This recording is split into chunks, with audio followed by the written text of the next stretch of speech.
Alep, c'est une ville où les gens aiment travailler. C'était une ville qui est connue pour le travail.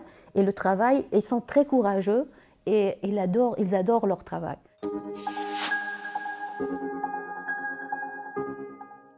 On trouve du travail, mais pour trouver un travail bien payé, avec un salaire, c'est pas très facile, non. Tu peux trouver un travail, mais il y a aussi en Syrie, parce que les salaires ne sont pas très bien, donc il y a des gens qui font deux travails dans le même temps pour gagner assez d'argent pour leur famille. Donc oui, tu peux travailler, c'est facile, mais trouver un travail qui est très bien, pour être bien payé, un travail juste, non, c'est pas facile.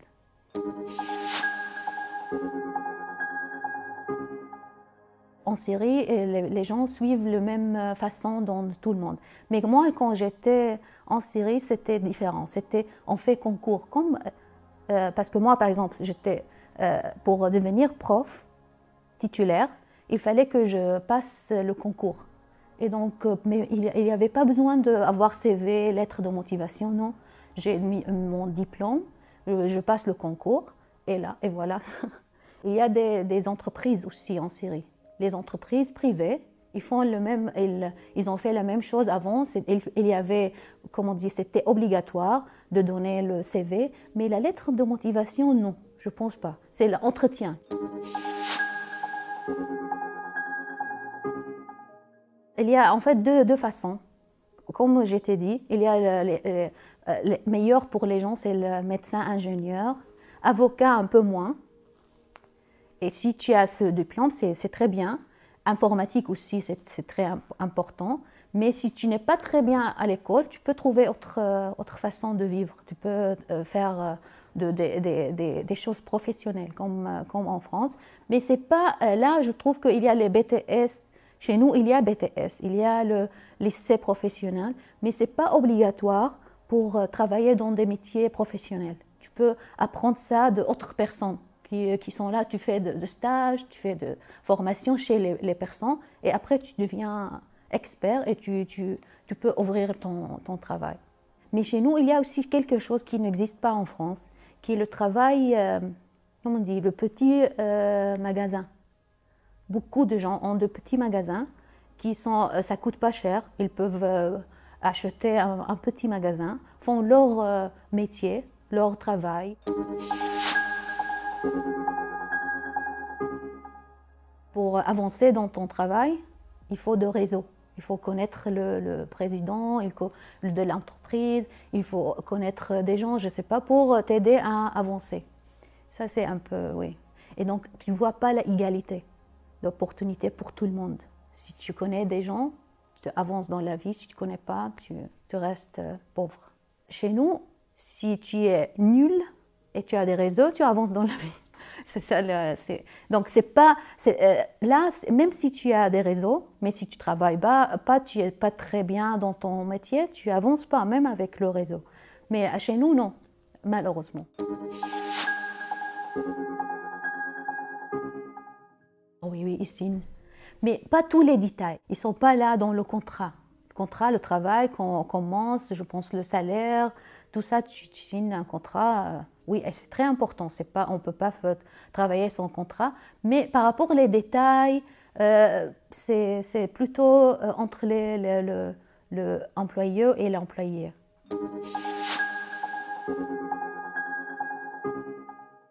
8 heures par jour, donc. La durée légale, c'est dans des fonctions de gouvernement, de l'entreprise gouvernementale. Mais par contre, dans des entreprises privées, ça dépend. Hein, tu travailles, il n'y a pas des règles. Tu travailles, mais normalement, c'est 8 heures par jour.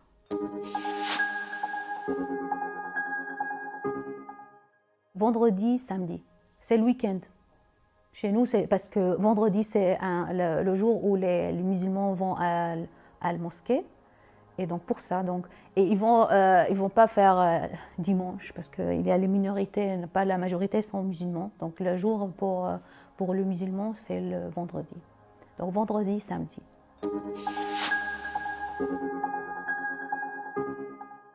Il y a le congé comme en France, mais des fêtes différentes.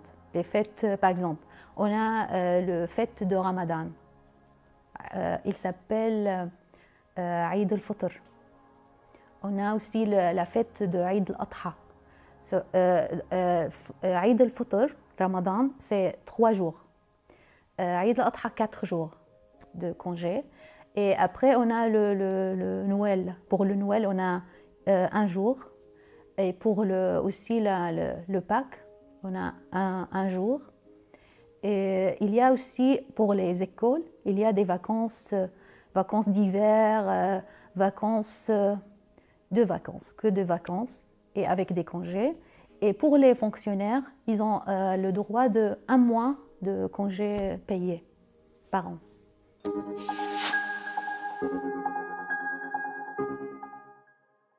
Ça dépend de l'entreprise où ils travaillent. Donc c'est comme la convention collective, là, il y a toujours la convention collective qui règle tout. Pas comme en France, il y a droit de travail qui contrôle tout. Non, en Syrie, c'est la convention collective, donc chaque entreprise. Et donc c'est un contrat plutôt oral. On fait ça, on ne fait pas ça. Donc on parle des choses pour nos congés. Mais les gens en Syrie ne sont pas très orientés aux vacances comme en France. Chez nous, c'est le travail, avancer dans la vie, c'est très important en Syrie. Donc il faut, pour gagner plus d'argent, c'est très important, avancer un peu, acheter une voiture, acheter un appartement. Donc c'est très important. Donc les gens ne pensent pas aux congés, aux vacances, ils pensent au salaire plutôt. Ouais.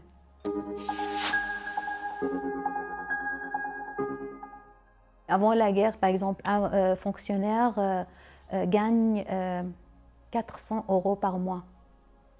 400 €, si les deux travaillent, femme-homme, 800 €. Donc ça suffit, mais pas assez. Donc ils souffrent pour aller à la fin de mois. Les salaires ne sont pas bons. Chez nous, pour travailler dans des entreprises, c'est pas très profitable, non. On peut pas dire ça. C'est pas très. Tu n'as pas un très bon salaire. Le bon salaire, c'est médecin, ingénieur et travail personnel. Je ne sais pas comment on s'appelle ça. Un magasin pour toi, mais pour travailler chez les autres, c'est pas très bénéfique. Ouais.